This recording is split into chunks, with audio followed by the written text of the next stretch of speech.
Good evening. My name is John H. and I am an alcoholic. Welcome to the Code Blue Big Book Action Seminar. What we're going to do in this seminar, guys, is we're going to go through the first 164 pages of our big book, our Guide to Freedom, and we're going to do exactly what it says. I myself am no big book guru. I am no spiritual wonder man.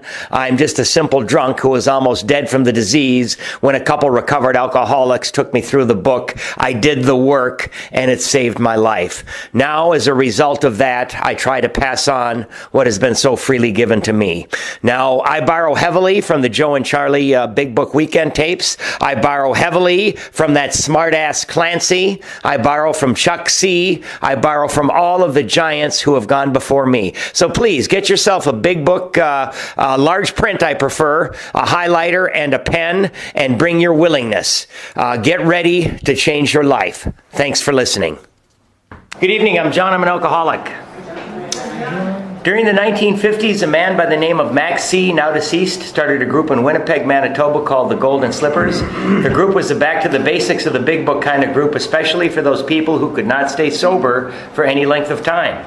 The group took a bunch of chronic slippers and walked them through the steps, taking the action exactly as laid out by the first 100 men and women who wrote the basic textbook Alcoholics Anonymous. This is not your typical thanks for sharing kind of AA meeting, nor is it like any seminar. Participants are asked to do all 12 steps as laid out in our basic textbook. One or more of the people who have done this work before will be guides to lead you through the instructions in our book using a dictionary published at about the same time as the book Alcoholics Anonymous to help us better understand the directions as they were written by the first 100 men and women. We who have participated in these groups before have come to understand that these sessions make us much better sponsors. We can now lead people through the steps exactly as given to us by those who have gone before, unfettered and unchanged. In addition to being a boot camp for sponsors, we also feel this is especially valuable to those who have been through some sort of treatment or rehab and have been, in effect, left off at 3 or 5. Recovery requires that we do all 12 steps.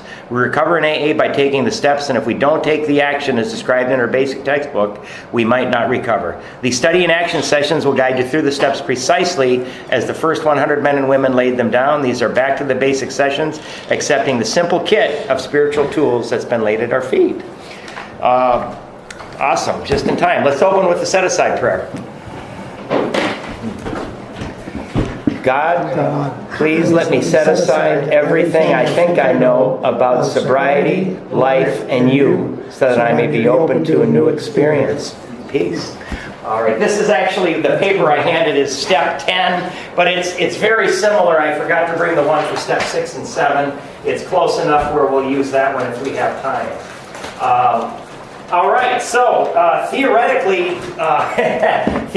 people got their 5th step done over the 2 weeks. Is there anybody that actually did it? I know you did. Yeah. Awesome.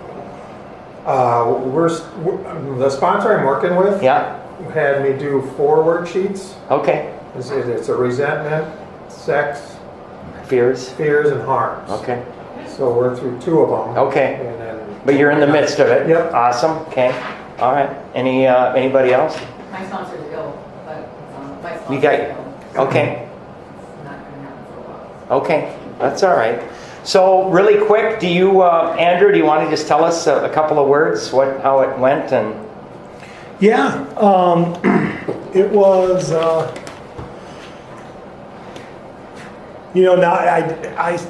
there were things that I kind of didn't want in treatment, and I left a lot out that I didn't want to talk about. So I started right away with my big ones, and that felt good. And I went home and really afterwards, it was a pretty emotional night. I didn't realize it until I slept really hard. And then Wednesday, I felt fantastic. I felt lighter. And then Wednesday night, I started getting a little edgy. And I woke up with a really bad headache on Thursday, and I had probably my worst day in sobriety yet on Thursday. I felt bad. A lot of that stuff was just, I was thinking about it a lot. Okay. And I said the 7-step prayer probably about 15 times in about 3 or 4 days, and really contemplated what all that's about. after about Saturday, I really felt lighter and better. You know, it just kind of, that stuff kind of stuck with me.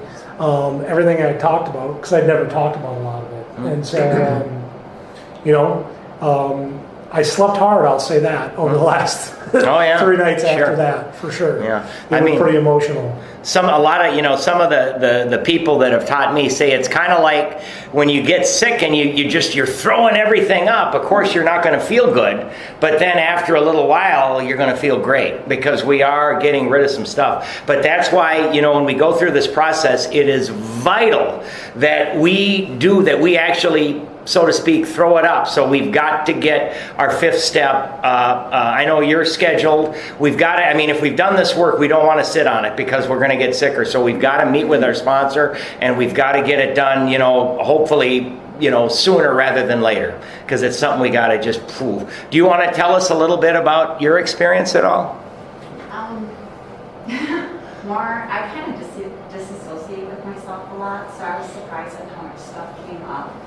I got a little emotional, which I was very surprised about, but after it was all done, it took a lot longer than I thought. But when I was done, I just was really relieved and I felt accomplished for the first time.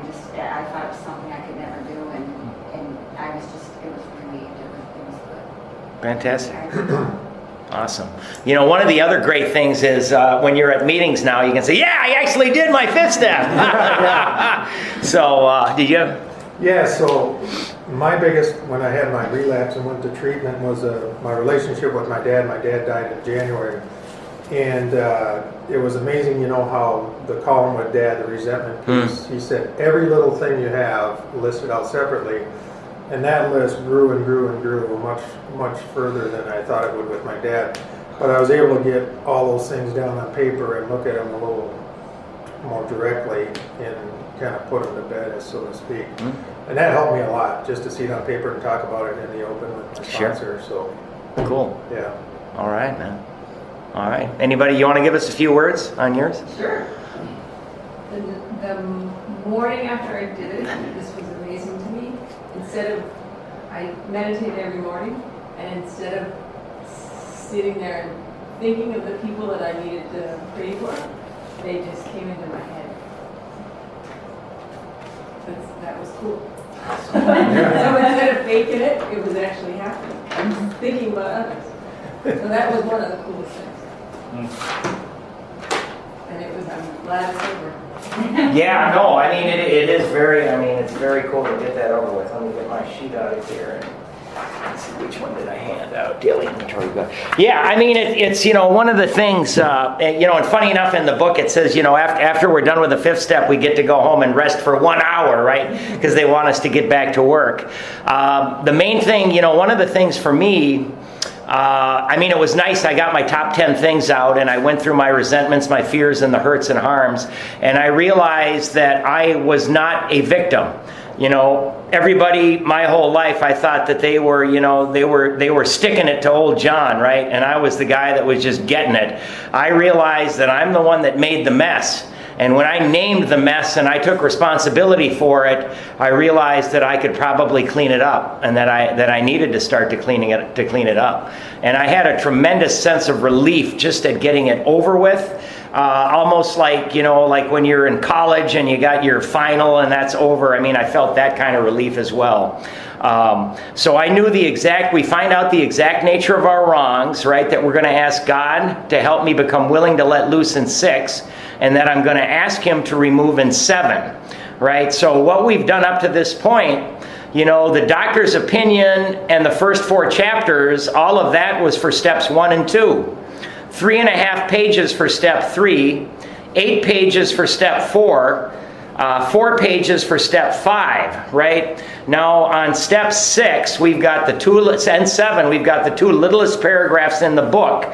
But this is actually a great paradox, because it's 2 of the biggest steps that we can do, because this is where the change takes place within us. So that's this program is full of paradoxes. I just wrote down a couple of them. You know, the first one I thought of, because we're on step 6 and 7, 2 little paragraphs, but 2 of the biggest steps. That's kind of weird. That's why we're going to be in the 12 and 12 today. If somebody doesn't have a 12 by 12, I've got some here. So I just wrote these out today. A couple other paradoxes in the program. We get strength through surrender. Right? When I talked on step 3 the other night, I talked about how Japan, when they surrendered to the U.S., they gave up all of their armies and everything to defend themselves, and they became one of the world's greatest economic superpowers. Strength through surrender. The same for us. When we feel horrible and we know we should go to a meeting, that's when we stay away. I don't feel good, I'm just going to bring in, we don't go to another paradox. When we try to help other people, we get the greatest benefit ourselves. When we try to comfort, love, and understand others, we get to receive all those things ourselves.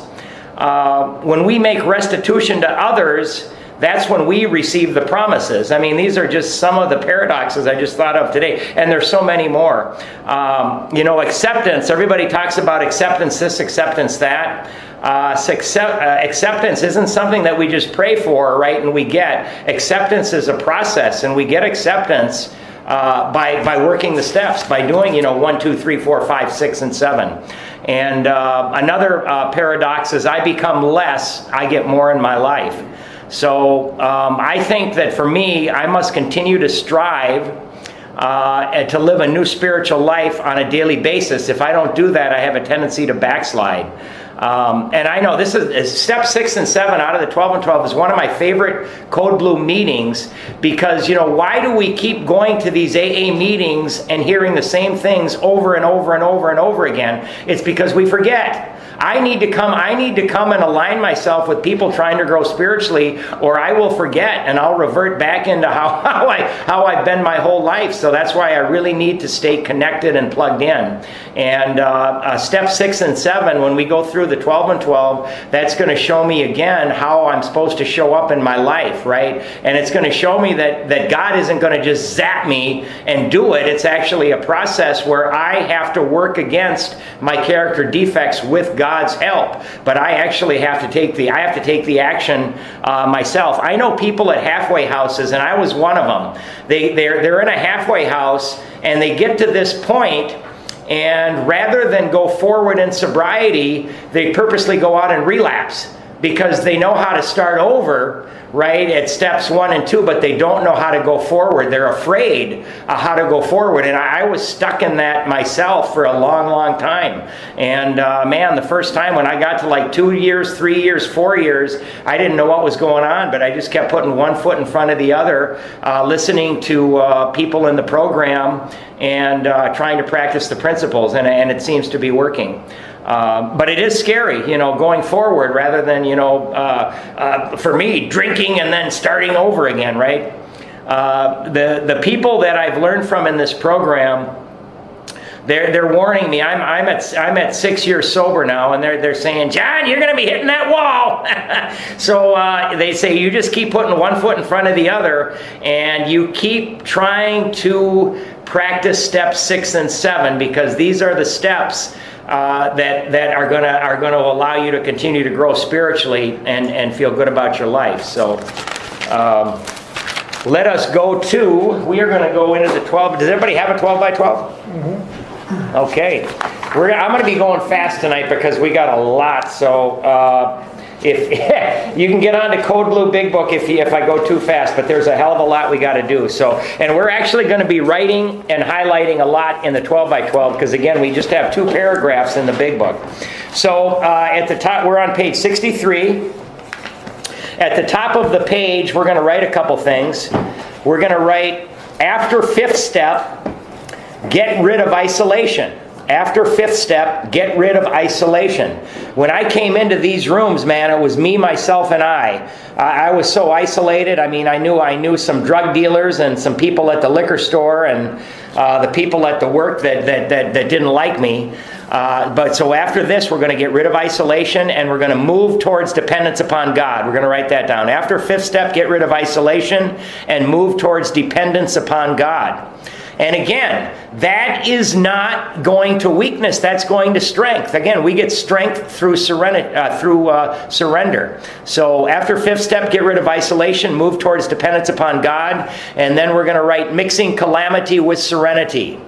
Mixing calamity with serenity. And I mean, that is just a huge one. I would catastrophize everything in my life. When something happened, I would run around like my hair's on fire. Now when the proverbial stuff is hitting the fan, I'm able to walk through it with a lot more poise and grace, and able to be more of a leader for the people around me. And it's mixing calamity with serenity. And remember, that's the fear prayer. God, please remove my fear and show me what you would have me be. Okay, what you would have me be, which is a state of consciousness. Be patient, be tolerant, be kind, be decent, be fair, be honest, right? What would you have me be? So we're entirely ready to have God remove all these defects of character. So we're going to underline the first sentence. This is the step that separates the men from the boys. Okay, obviously this was written in the 50s, so we're going to say this separates the women from the girls, or even better, the adults from the children. And next to that sentence, write Reverend Sam Shoemaker. Reverend Sam Shoemaker is the guy that said that. And he's the one that got Ebby Thatcher sober at the place in New York before he went and 12-step Bill Wilson. So declares a well-loved clergyman who happens to be one of AA's greatest friends. Again, that's the Reverend Sam Shoemaker. He goes on to explain that any person capable, okay, we're going to highlight to the end of the paragraph, of enough willingness and honesty to try repeatedly step 6 on all his faults without any reservations whatever, has indeed come a long way spiritually, and is therefore entitled to be called a man or woman who is sincerely trying to grow in the image and likeness of his own Creator. Okay, so highlight that. After own Creator, let's write goal of step 6. Right? The goal of step 6. And that's what they mean when they say progress, not perfection. Right? We're going to try to grow in the image and likeness of our Creator, or whatever we think our higher power is. Now we're going to go up. We've got that highlighted, but let's go up 1, 2, 3, 4. Let's go up 5 lines, and let's circle willingness and honesty. Honesty, circle those. Okay, go down a line and circle repeatedly, and then go over 3 words and circle all. Okay, so what that's telling us is that we are going to be working on this for a good long time, because we are going to have to do it repeatedly over and over, and we're going to try to do it on all of our faults, right?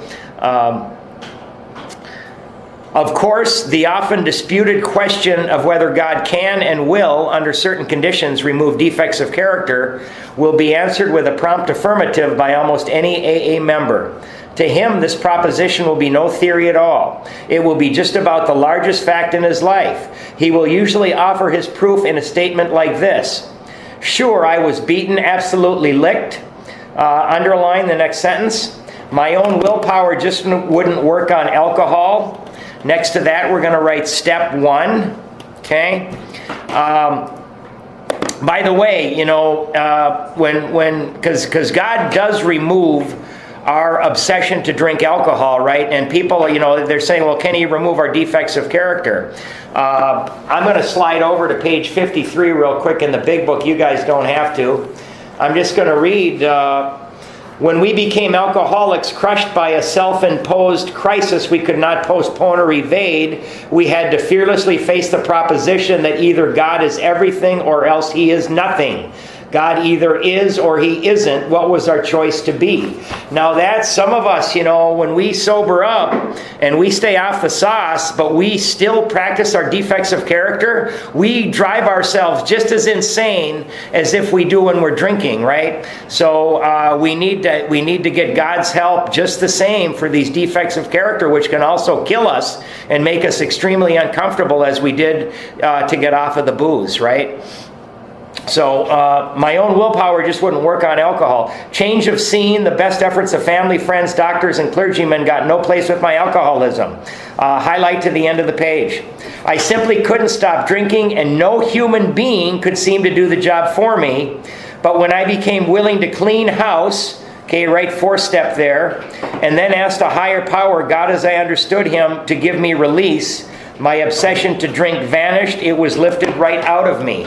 And guys, for me, this was a miracle, because somewhere, the first code blue I went through, in between the 4th and 5th step, I don't know exactly where, but I woke up one day and I say, my God, I haven't thought about taking a drink for 2 weeks now. Whereas I had been fighting the obsession to drink on a daily basis like you wouldn't believe. It was 2 weeks, and I realized that I did not have the desire to drink.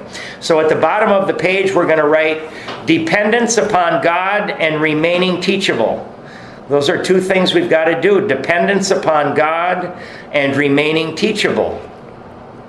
You know, when people, oh God, we're going to give up my self-will and go to AA. I can't do that. I'm going to give up my free will, I'm going to give up my free will. This is horrible. That's not what we do at all. We don't give up our free will. What we do is we discover what the proper use of our free will is, right? Because we always have our free will. We just try to use it in the proper way, which is to align it with what we think our higher power would have us do.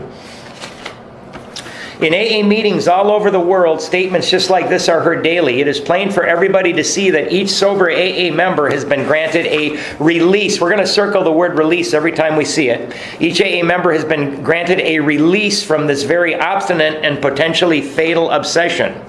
So in a very complete and literal way, all AAs have become entirely ready to have God remove the mania for alcohol from their lives. And God has proceeded to do exactly that. Having been granted a perfect release, circle release, from alcoholism, why then shouldn't we be able to achieve by the same means a perfect release, circle release, from every other difficulty or defect? This is the riddle of our existence, the full answer to which may be only in the mind of God. Nevertheless, at least a part of the answer to it is apparent to us. When men and women pour so much alcohol into themselves that they destroy their lives, they commit a most unnatural act. Defying their instinctive desire for self-preservation, underline the next 5 words, they seem bent upon self-destruction. It's those words there. They work against their own deepest instinct as they are humbled, circle the word humbled, and then underline to the end of the paragraph. As they are humbled by the terrific beating administered by alcohol, the grace of God can enter them and expel their obsession. Here, their powerful instinct to live can cooperate fully with their Creator's desire to give them new life. For nature and God alike abhor suicide, right? So next to the terrific beating administered by alcohol, we can write utter hopelessness. And then on the sentence right underneath that, we can write create a new life. That's where God can enter them and expel their obsession. So we go from utter hopelessness, and then the next line down, just somewhere in there, write create a new life. So when it said Creator's desire to give them new life, for nature and God alike abhor suicide, the first time I read this, I said, they're talking about me, right? Because I thought my only way out was to kill myself. They're talking about me. But even more than people who are contemplating suicide or something like that, they're talking about how we are killing ourselves just by the act of pouring the booze down our throat. We're pouring so much booze down our throat that it's killing us, right? Even if we're not thinking about taking our own lives. So we're committing suicide just by the fact that we're alcoholics and we can't control what we're drinking, right? We might get in a car accident and run over somebody, right? That poor gal that's in jail right now that was on drugs, texting away when she ran over the police officer. If we don't end up getting ourselves, we can just as easily kill other people. But most of our other difficulties don't fall under such a category at all. Every normal person wants, for example, to eat, to reproduce, to be somebody in the society of his fellows. Okay, off to the left, right, 3rd column. On all those sheets that we have on the 4th step, That is the third column when we did our 4-step. Affects which part of self? The social instinct, security instinct, sex instinct, etc. So we should understand this a little bit better, having done our 4-step. And he wishes to be reasonably safe and secure as he tries to attain these things. Indeed, God made him that way. He did not design man to destroy himself by alcohol, underline, but he did give him man instincts to help him stay alive. Okay, so next to that last sentence, off to the left, right, those are the natural ambitions. Okay, the instincts to help us stay alive. And remember, we alcoholics tend to overdo in those categories, right? And then at the bottom of that page, right, I engage in self-destructive acts, right? We've got to name it. We've got to see that we do these things. I engage in self-destructive acts, right? And you're not alone. That's not something that one or two of us do. We all do that.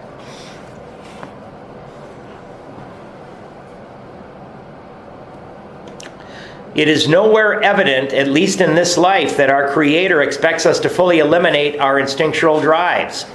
Right? So the social instinct, the security instinct, the sex instinct. Of course, we're not going to get rid of that. I mean, we need that to survive. So far as we know, it is nowhere on the record that God has completely removed from any human being all his natural drives. Again, after natural drives, write third column. You can always refer back to your 4-step paperwork to know what they're talking about. Since most of us are born with an abundance of natural desires, it isn't strange that we often let these far exceed. Okay, underline far exceed. And next to that, write warped, W-A-R-P-E-D, warped, third column. Right? So my security instinct, right? What I need to feel safe and secure, does that mean that I got to steal other salesmen's commissions? I got to do that? Am I that worried about living? My sex instinct, do I have to cheat on my girlfriend? I mean, my social instinct, do I have to be dishonest and sneaky and conniving so that I'm regarded in a different way that I really am, right? So we do these things. They far exceed their intended purpose. Highlight to the end of the paragraph. When they drive us blindly, or we willfully demand that they supply us with more satisfactions or pleasures than are possible do us, that is the point at which we depart from the degree of perfection that God wishes for us here on earth. That is the measure of our character defects, or if you wish, of our sins.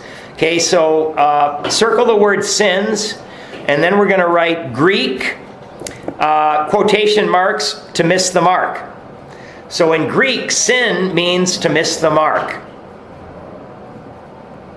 Right? So our natural instincts for survival are God-given and therefore good. It just happens that some of us tend to way overdo them. If we ask, God will certainly forgive our derelictions. But in no case does he render us white as snow and keep us that way without our cooperation. That is something we are supposed to be willing to work toward ourselves. And underline that, supposed to be willing to work toward ourselves. And double underline work. Right? So that means that God isn't just going to zap us and we're going to be fixed. And I'll explain that a little bit later if I've got more time. We are going to have to work towards these character defects with God's help. So next to that sentence where we circled work, right? Action. He asks only that we try as best as we know how to make progress in the building of character. After building of character, right, starting to be okay with me. Right? People come in here and they can't look other people in the eyes and they're looking down at the shoes and their self-esteem is in the toilet. We do our 4th and our 5th step and we start trying to practice some of the principles of this program. Pretty soon we're going to be able to look in the mirror and be happy with what we see. So starting to be okay with me. So step 6, we're entirely ready to have God remove all these defects of character, is AA's way of highlight to the end of the sentence. AA's way of stating the best possible attitude one can take in order to make a beginning on this lifetime job. Okay, highlight that sentence and then circle attitude and circle lifetime. Okay, so yeah, this is something that we're going to be working on for the rest of our lives. And then off to the right, we're going to write, who am I, what can I be? Who am I, and what can I be? Who am I, and what can I be? I got to tell you guys, I am not the same person I was 6 years ago. I am not even close to the same person I was. And it's progress. It's not perfection, you know. And there's joy and happiness in the journey, because I know that I'm never going to get there. So at the bottom of the page, let's write attitude equals angle of approach. Okay. And that's attitude equals angle of approach. That is a definition, attitude. It's a definition from an aviation dictionary, right? So the attitude is angle of approach. So for example, if I see somebody in AA, right, and I run into this guy at meetings, and I don't like what this guy says. He doesn't believe in working the steps, and I don't like what this guy says, you know. And if I see him and I have that attitude about him, I don't like this guy, and I just know it's going to be bad meeting because he's there. What do you think is going to happen when I run into this guy at a meeting? I'm going to have a bad time because the guy's there. So what I do is I say, you know what, man, this guy always says something interesting, and it's always different from what I think and what I believe, but I can certainly learn from this fellow. He's got some clear ideas, but I'm going to enjoy listening to what this fellow says today. Now, if I have an attitude or an angle of approach whenever I see the guy like that, rather than it's going to be bad, lousy because he does, you know, I don't agree with him, I'm going to enjoy when I run into him. I'm going to smile. I'm going to shake his hand, and I'm going to have a much better time at that meeting. So my angle of approach is very important. A fella at the meeting on Saturday night, he said something. He said, you know, when we're living in the moment, and whenever we've got something that initially we say, oh my God, this is just going to be awful, this is going to be horrible, there's a little trick that you can do. You look at whatever's going on in your life at the moment, you look at it as if you were the one that chose it. And if you can do that, you're going to have a much better time of things than if you say this is going to be awful. It's like, oh, this is going to, I chose this in my life. It's going to be an obstacle, but I'm going to grow from this, and I'm going to learn, and it's going to be a great experience, right? So your angle of approach is very important, right? Because we don't want to be whiners, man. This does not mean that we expect all our character defects to be lifted out of us as the drive to drink was. Underlined at the end of the paragraph. A few of them may be, but with most of them we shall have to be content with patient improvement, and underline that to boot. Patient improvement. The key words entirely ready, and underline that one too. Underline the fact that we want to aim at the very best we know or can learn. How many of us have this degree of readiness? In an absolute sense, practically nobody has it at all. The best we can do with all the honesty that we can summon is to try to have it. Even the best of us will discover to our dismay that there is always a sticking point. Underline always a sticking point. A point at which we say, no, I cannot give this up yet. Underline that too. And we shall often tread on even more dangerous ground when we cry, underline, this I will never give up. Okay, so those three things we underline next to them, we're going to write warning. That's a warning, right? Particularly when we say, this I will never give up. Such is the power of our instincts to overreach themselves. No matter how far we have progressed, desires will always be found which oppose the grace of God. Okay? Some who feel they have done well may dispute this. So let's try to think it through a little further. Practically everybody wishes to be rid of his most glaring and destructive handicaps. No one wants to be so proud, underline proud and write one, that he is scorned as a braggart. Nor so greedy, underline greedy and write a 2 above it, that he is labeled a thief. No one wants to be angry, underline angry and put a 3 above it, enough to murder. Lustful, underline lustful, put a 4 above it, lustful enough to rape. Gluttonous, underline 5, enough to ruin his health. No one wants to be agonized by the chronic pain of envy, underline envy and write 6, or to be paralyzed by sloth, underline sloth and put 7. Of course, most human beings don't suffer these defects at these rock bottom levels. Okay, so off to the right, we're going to write, if you, in big capital letters, write the word Pagels going down, Paggels. And then you can write pride, anger, greed, gluttony, envy, lust, sloth. Pagels is a mnemonic device to remember the 7 deadly sins. Right? That's what these are. Sometimes if I'm able to get out of work and maybe walk around the building a few times at noon, one of the little exercises I can do is say, hey, how am I doing with these things? And I remember Pagels. It's like, well, how am I doing with pride today? Well, not too good, man. How am I doing with greedy? Well, and I can just kind of go through. Angry, I didn't get angry at all today. How am I gluttonous? How am I doing on these 7 deadly sins? Pagels. Pride, anger, greed, gluttony, envy, lust, and sloth. So you can just remember those. A mnemonic device. We who have escaped these extremes are apt to congratulate ourselves, yet can we? Okay, underline the next sentence. After all, hasn't it been self-interest, pure and simple, that has enabled most of us to escape? Right? So, I'm not going to be so greedy that I steal and end up in jail, right? Not much spiritual effort is involved in avoiding excesses which will bring us punishment anyway. But when we face up to the less violent aspects of these very same defects, then where do we stand? After where do we stand, let's write, am I connected to God? Am I connected to God? Because that's what's going to help me with these character defects on a lesser level, right? I got to tell you guys, when I was addicted to opiates and I'm getting dope sick, man, I'm gonna go ahead and I'm gonna be doing dishonest things. So I got money to get my pills, man, because I did not feel that way, right? Okay, let's see. We're going to highlight to the end of the page. What we must recognize now is that we exult in some of our defects. We love them. We really love them. Who, for example, doesn't like to feel just a little superior to the next fellow, or even quite a lot superior? Isn't it true that we like to let greed masquerade as ambition? Right? I wrestle with this one all the time as a commission salesman. To think of liking lust seems impossible. But how many men and women speak love with their lips and believe what they say so that they can hide lust in a dark corner of their minds?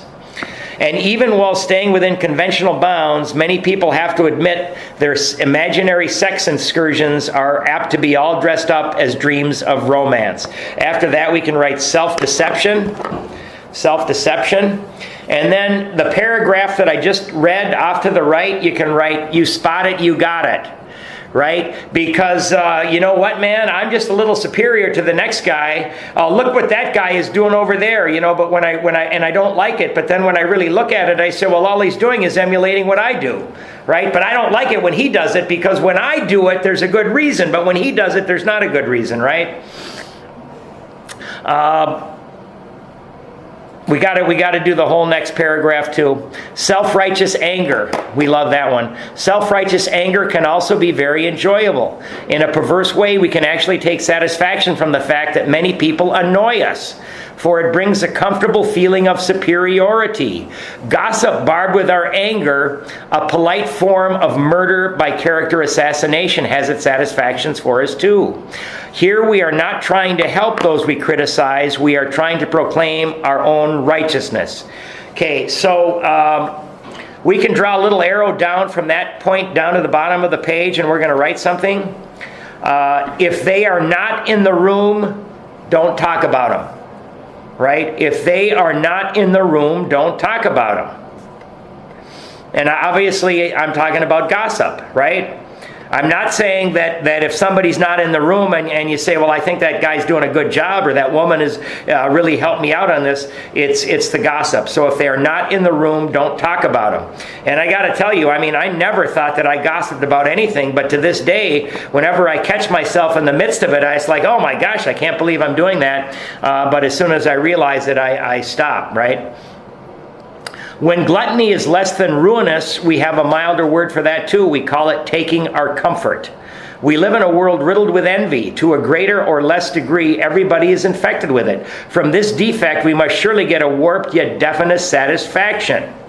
The way I live my life as a commissioned salesman, it's called a face mash. Somebody walks up, I'm being lazy, I let them walk past me, they walk up to the next person, and they say, hey man, I want to place an order for this, and all of a sudden that salesman makes a $500 commission. Boy, the envy I feel, I used to feel such envy with that, and today, what I try to do today is when that happens is I ask God to help me be happy for the other person, right? Else, why would we consume such great amounts of time wishing for what we have not? Underline wishing for what we have not rather than working for it. Just that little bit there. Or angrily looking for attributes we shall never have instead of adjusting to the fact and accepting it. And how often we work hard with no better motive than to be secure and slothful later on. Only we call that retiring, right?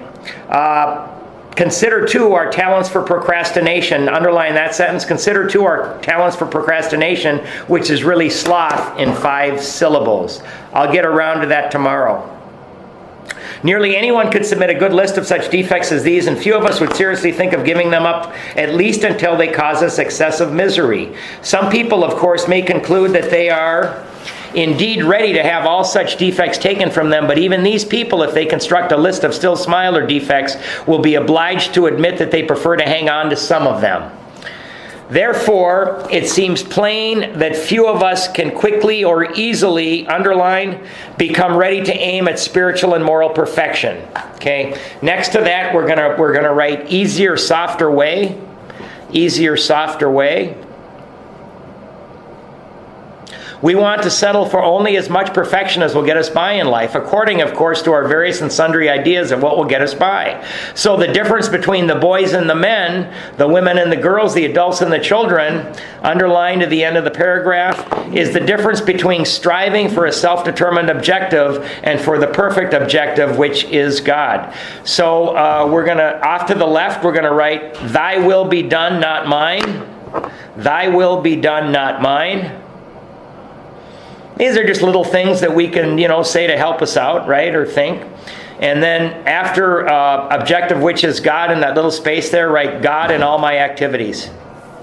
Thy will be done, not mine. God in all my activities. Whenever I am thinking about John and worried about John and I'm afraid John's going to lose something, John's not going to get something, it drives me nuts and I'm very uncomfortable and it's just a bad way to live. But, when I'm thinking about, hey, what can I bring to the table to help other people, not thinking about myself, I feel so much better. Many will at once ask, how can we accept the entire implication of step 6? Why, that is perfection. This only sounds like a hard question, but practically speaking, it isn't. Underlined at the end of the paragraph, only step 1, where we made the 100% admission we were powerless over alcohol, can be practiced with absolute perfection. The remaining 11 steps state perfect ideals. They are goals toward which we look, and the measuring sticks by which we estimate our progress. Seen in this light, step 6 is still difficult, but not at all impossible. The only urgent thing, and circle urgent, is that we make a beginning and keep trying, right? And circle make a beginning and circle keep trying. That's what's urgent, is that we start and we keep trying, man. That's it. And then we can write, too, at the top of the page, let's write spiritual principle is willingness. That's for step 6. The spiritual principle is willingness. Every step has a principle. That's why when you try to live your life by the principles, you're trying to live your life by the steps. If we would gain any real advantage in the use of this step on problems other than alcohol, we shall need to make a brand new venture into open-mindedness. Next to that sentence to the left, write, become teachable. Become teachable. Man, when I came into these rooms, I knew everything. You guys couldn't teach me a doggone thing. How surprised and shocked was I after doing my 4th, 5th, 6th, and 7 that just about all of the conceptions I'd had my whole life were wrong. That was quite an eye-opener. We shall need to raise our eyes toward perfection and be ready to walk in that direction. It will seldom matter how haltingly we walk. Underline that little sentence. The only question will be, are we ready? Okay, so we're going to just write at the bottom of the page, we're going to write, at peace with your 5th step, question mark. At peace with your 5th step, question mark. And then again, ask sponsee, are you ready? Right? And it just means, are we ready to start to try to become willing, right? To make a little bit of progress, right? That's all. At peace with your 5th step, question mark. Ask sponsee, are you ready? And again, it doesn't matter how haltingly we walk. Looking again at those defects we are still unwilling to give up, we ought to erase the hard and fast lines that we have drawn. Perhaps we shall be obliged in some cases to say, this I cannot give up yet, but we should never say to ourselves, underline, this I will never give up. And again, next to that, write warning. Warning. Let's dispose of what appears to be a hazardous open end we have left. It is suggested that we ought to become entirely willing to aim toward perfection. We note that some delay, however, might be pardoned. That word, in the mind of a rationalizing alcoholic, could certainly be given a long-term meaning. He could say, how very easy, sure, I'll head toward perfection, but I'm certainly not going to hurry any. Maybe I can postpone dealing with some of my problems indefinitely. Of course, this won't do. Such a bluffing of oneself will have to go the way of many another pleasant rationalization. Underline to the end of the paragraph again, at the very least, we shall have to come to grips with some of our worst character defects and take action, circle action, toward their removal as quickly as we can. The moment we say no, never, highlight that too. The moment we say no, never, our minds close against the grace of God. Delay is dangerous and rebellion may be fatal. This is the exact point at which we abandon limited objectives and move towards God's will for us.